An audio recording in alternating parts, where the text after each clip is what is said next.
beam, because it's time for Nerdy for 30, the podcast where we talk about nerdy-ish movies for 30-ish minutes. My name is Kevin Bauer, aka the Critic's Choice. With me, as always, is the People's Champ, Tim Keck. And today, we are talking about Oppenheimer. Now, we covered this once before as part of our disastrous Barbenheimer episode, which many people, some would say all people, told us was not enough time to cover both of those movies adequately.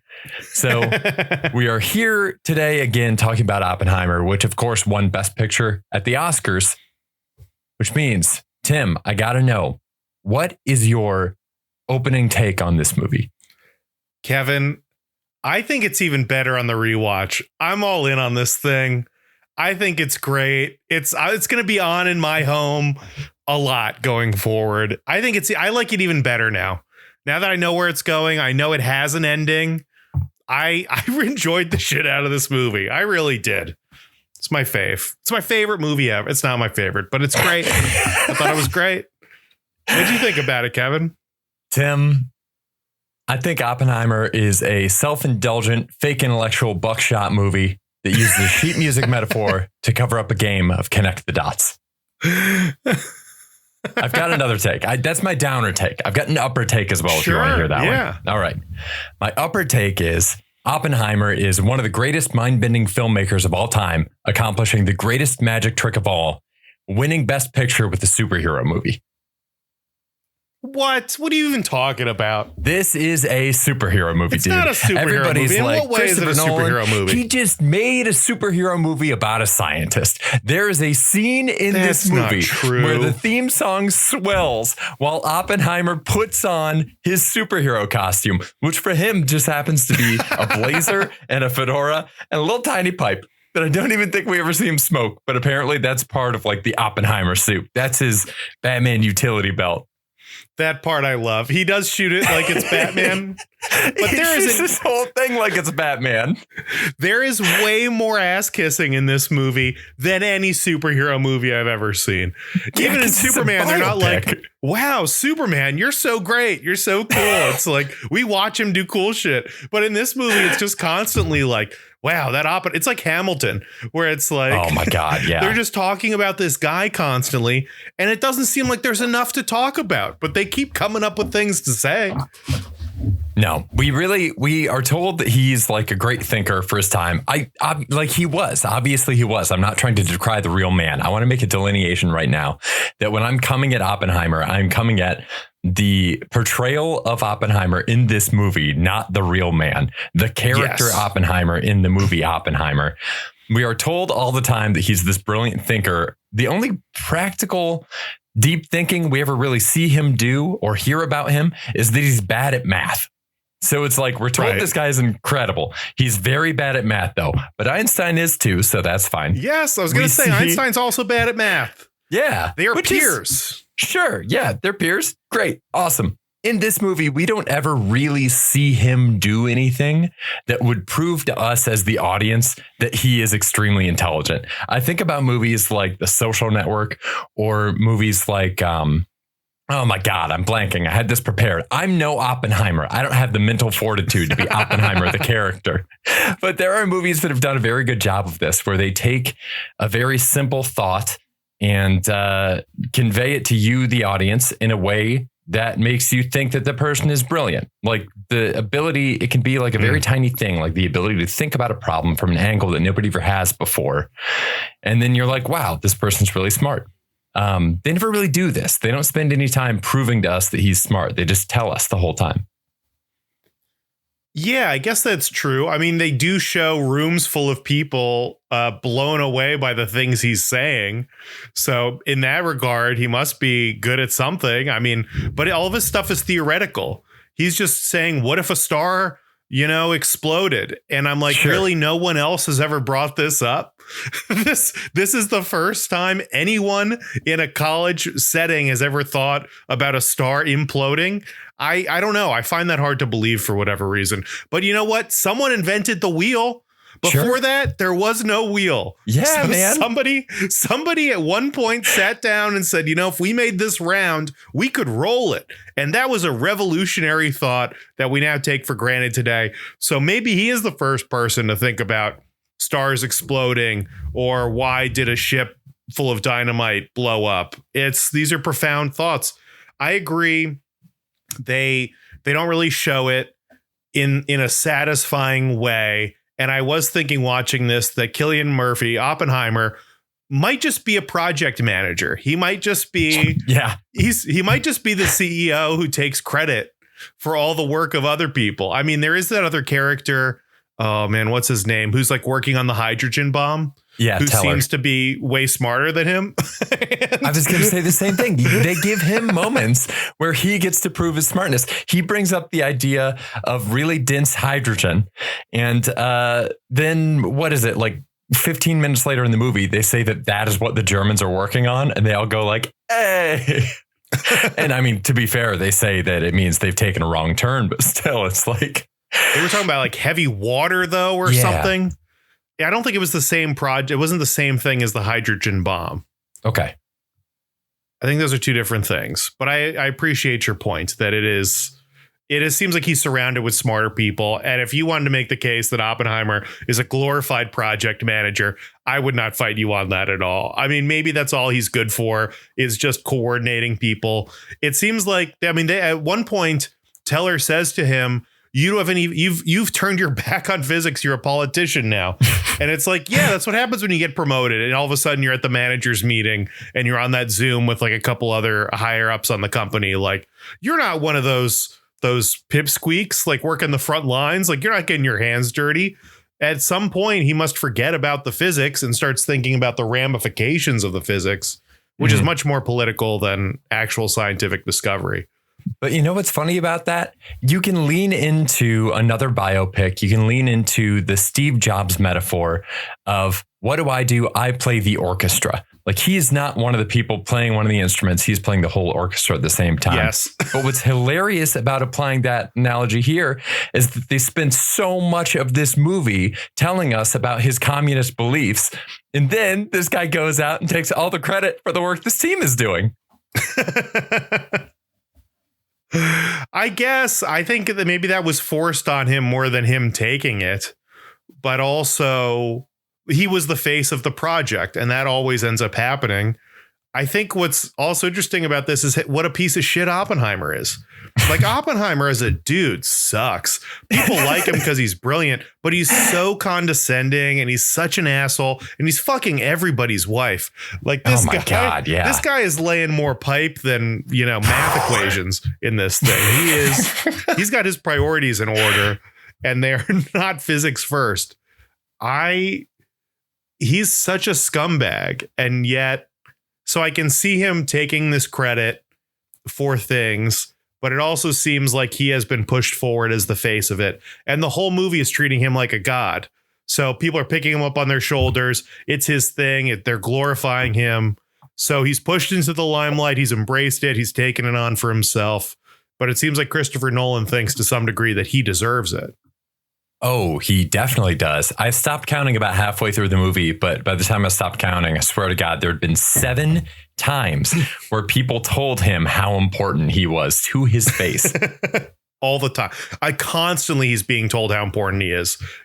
There's a scene in this which blew my mind where him and his wife have a baby and she would rather get drunk than take care of this baby. So they drive to a communist friend's house. They're like, we're terrible people. Can you please watch the kid for a while? And the guy's like, you're not a terrible person. A terrible person wouldn't even think about being terrible. And I get that to some degree. But then he continues with like, this is the price of genius. And it's like, what do you mean? What do you mean this is the price of genius? Oppenheimer is so smart that he gets to abandon his children. Like that's and this guy is like, no, that's the price you pay, Like he's an NBA player or something like that. He's just not allowed to. He just doesn't need to be involved with his kids at all because he's a rock star. He's just on the road, banging groupies. And if he plants some seeds, he can't come into town and water them all the time. He's just got to send cash from the road. What do you expect? He's a great man, Tim. This does bring me to. I want to bring up like my main beef with this movie because I want to get your take on it. So this scene obviously moves at an absolutely breakneck pace. It is absurd how many cuts there are in this movie.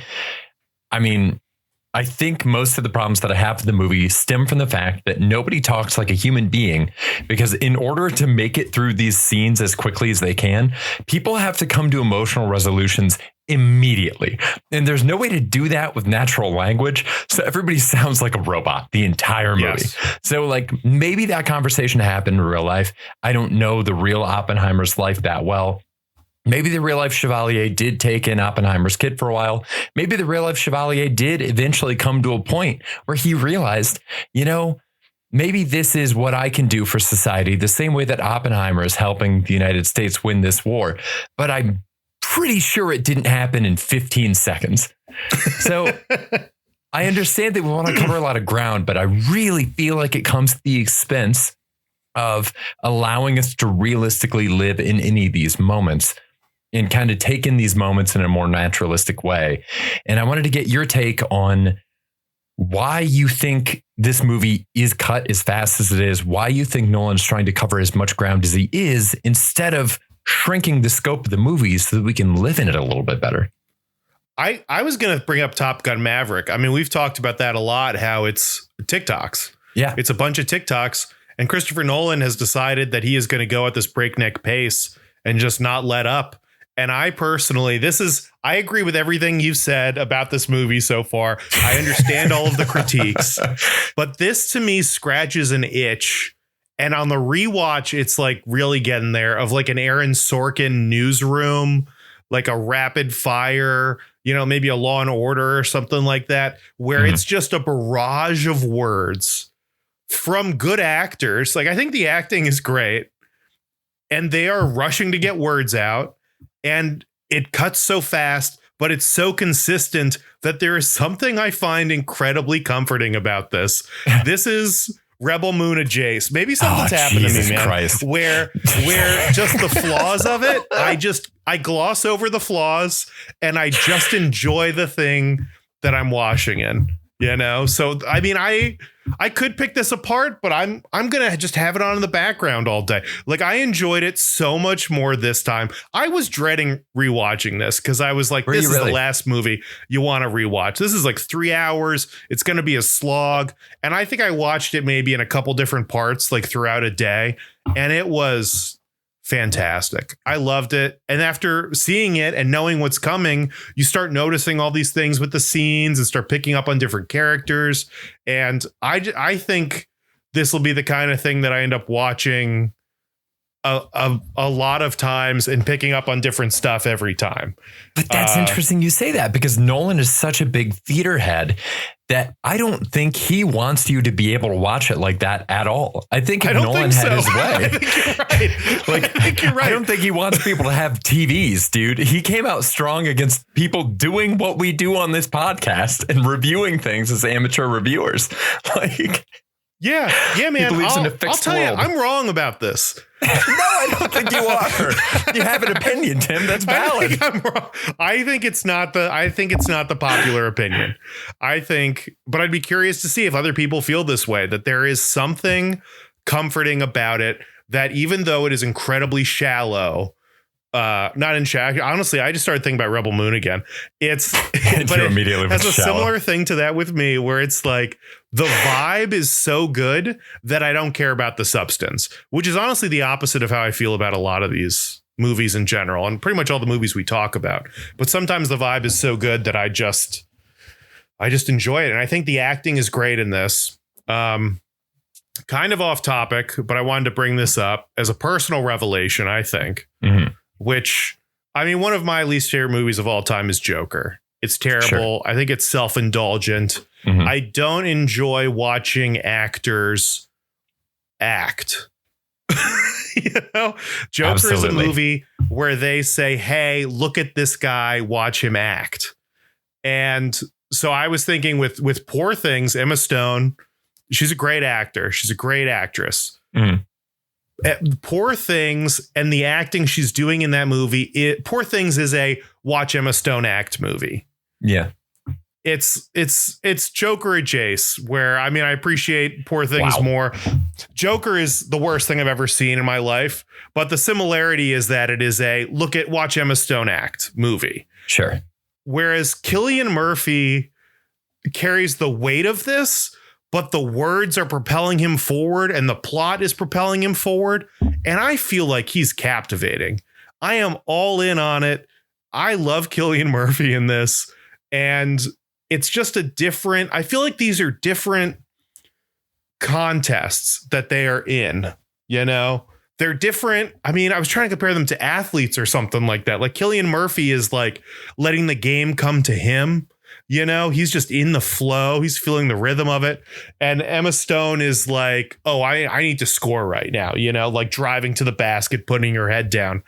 And I'm not trying to criticize Emma Stone as much as say that I realize that I much prefer an acting performance that lets the game come to them as opposed to somebody grabbing the ball and saying, watch me play, Sure. Yeah, no, I can see that. The one thing I will say about Poor Things is that everybody is really heightened in that movie. Like that movie is like exaggerated just by design.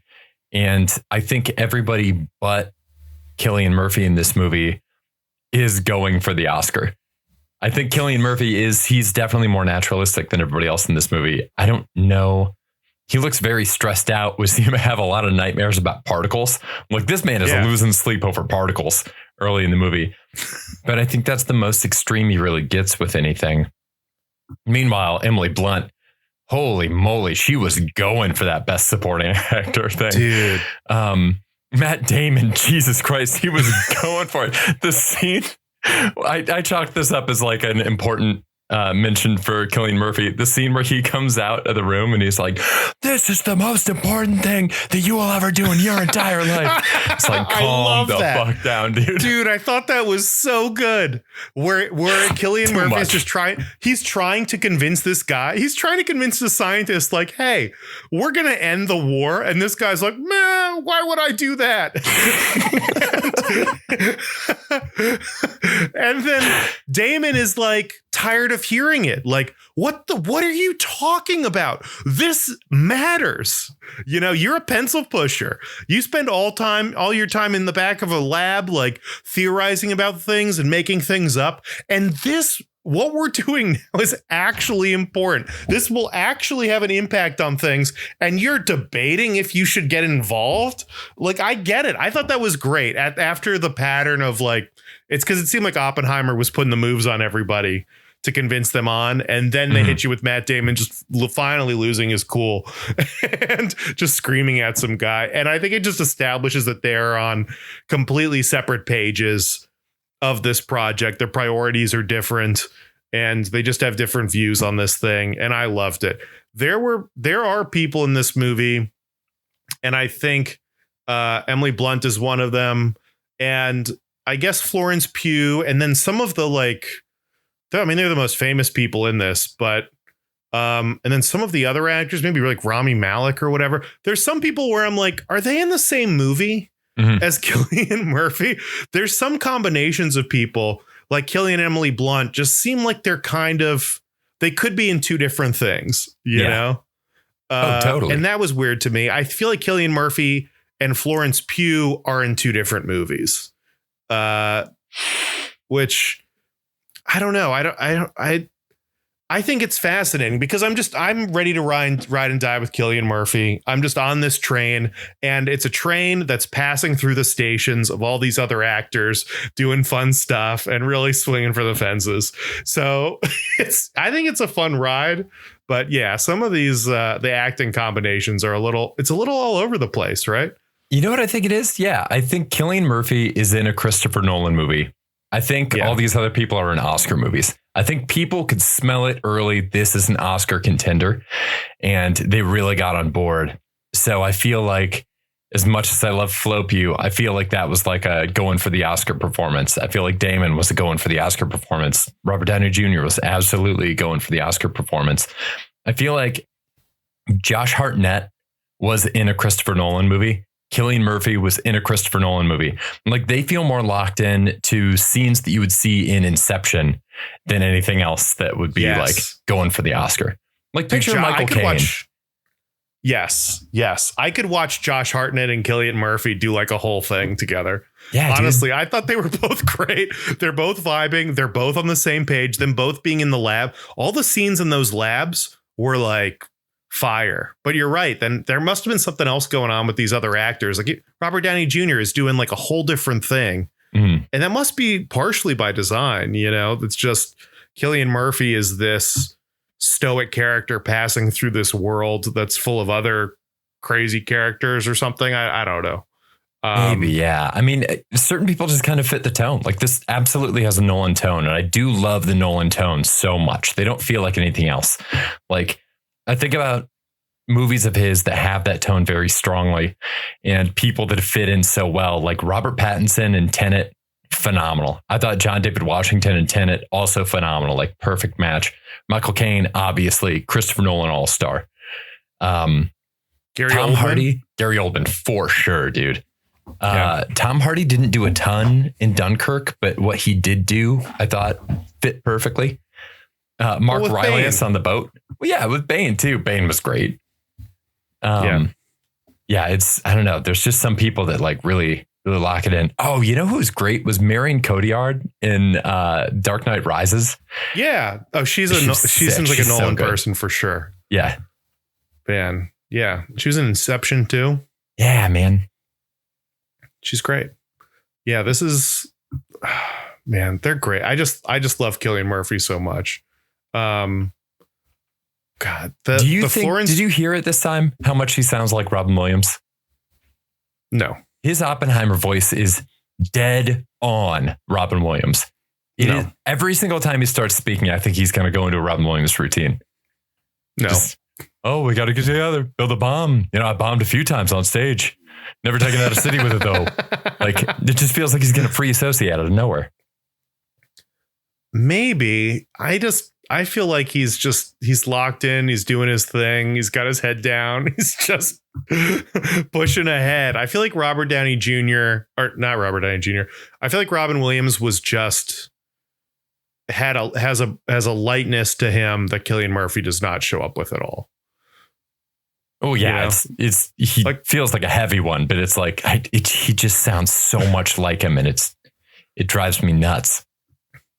I had this theory about this movie going in, and I don't think I proved it one way or the other, but we kind of go back and forth from the viewpoints of Cillian Murphy and Robert Downey Jr. Right. Mm-hmm. So Cillian Murphy is being interrogated in a room.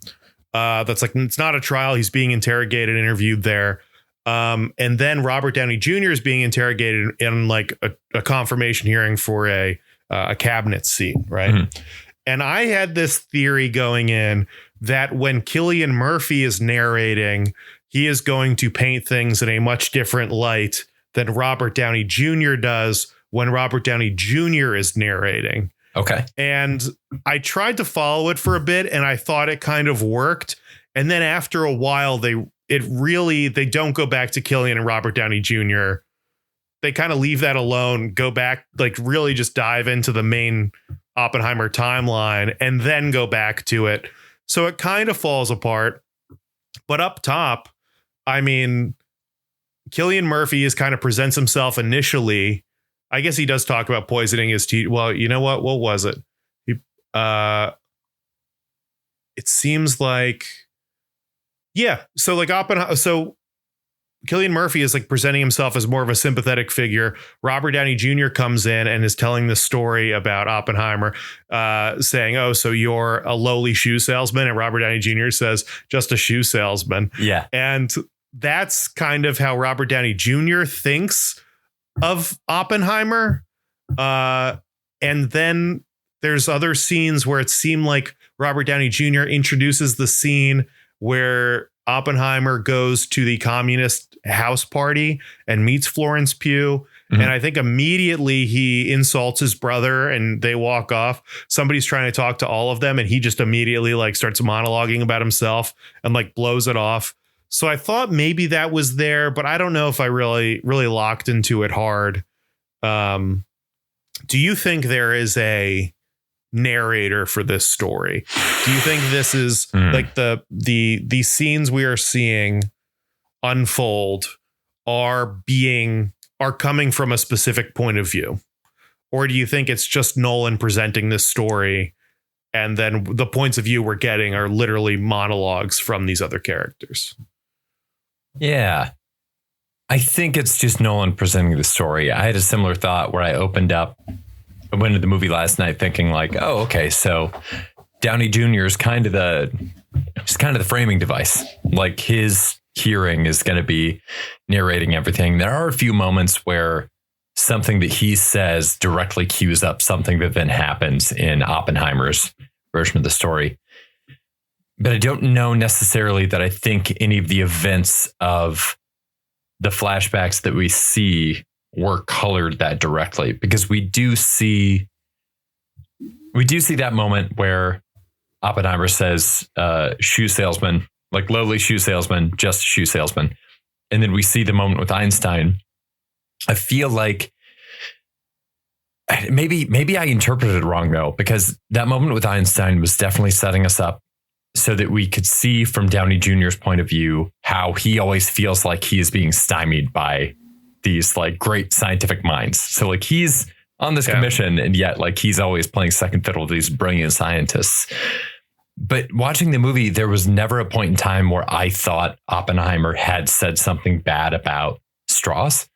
Maybe we were supposed to have. Did you interpret it that way the first time we saw the movie?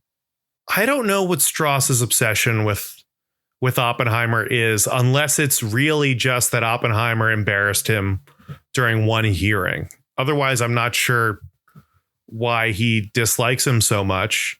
And I'm also not sure because Robert Downey Jr. at one point presents a side of the story where he is, I guess his character doesn't say anything, but in the courtroom scene, when he initially presents it, we see footage of Robert Downey Jr. sitting there and kind of smiling and going with it and not taking it seriously.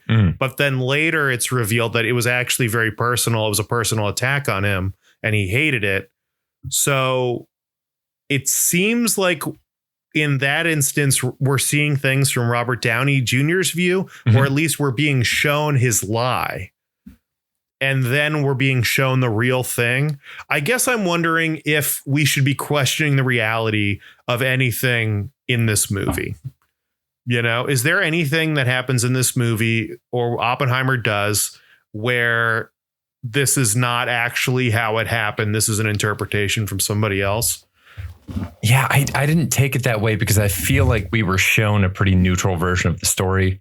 Like, I feel like we were shown the whole thing. And I feel like normally when that happens in a movie, we'll be shown a very exaggerated version of it to fit with what the character's perspective is.